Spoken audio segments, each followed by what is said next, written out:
دنیا سے بنگلہ دیش کرکٹ بورڈ نے بھارت میں ٹی20 ورلڈ کپ کھیلنے سے متعلق اپنے موقف پر سختی سے قائم رہنے کا اعلان کرتے ہوئے واضح کیا کہ کھلاڑیوں کی سیکورٹی اور ملک میں کے وقار پر سمجھوتہ نہیں کریں گے۔ بنگلہ دیش کے اسپورٹس ایڈوائزر آصف نذر نے کہا کہ بھارت کے علاوہ کسی بھی ملک میں کھیل سکتے ہیں۔ سری لنکا، پاکستان یا UAE میں میچز ہوں تو کوئی مسئلہ نہیں ہے۔ انہوں نے کہا کہ کولکتہ نہیں، پورا بھارت مسئلہ ہے۔ بھارت میں بنگلہ دیش شائقین کو بھی سیکورٹی خدشات ہیں۔ ICC بھارت کے دباؤ میں نہ آئے، ایک عالمی تنظیم ہونے کا ثبوت دے۔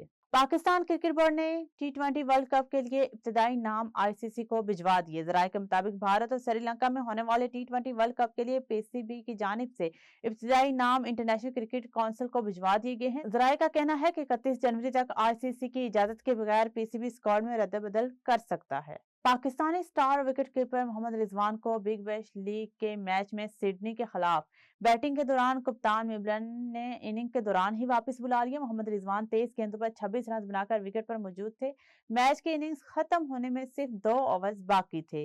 میبلن نے کپتان ویل رضوان کی جگہ خود بیٹنگ کرنے گئے۔ کپتان ایک ہی رن بنا کر رن آؤٹ ہو گئے۔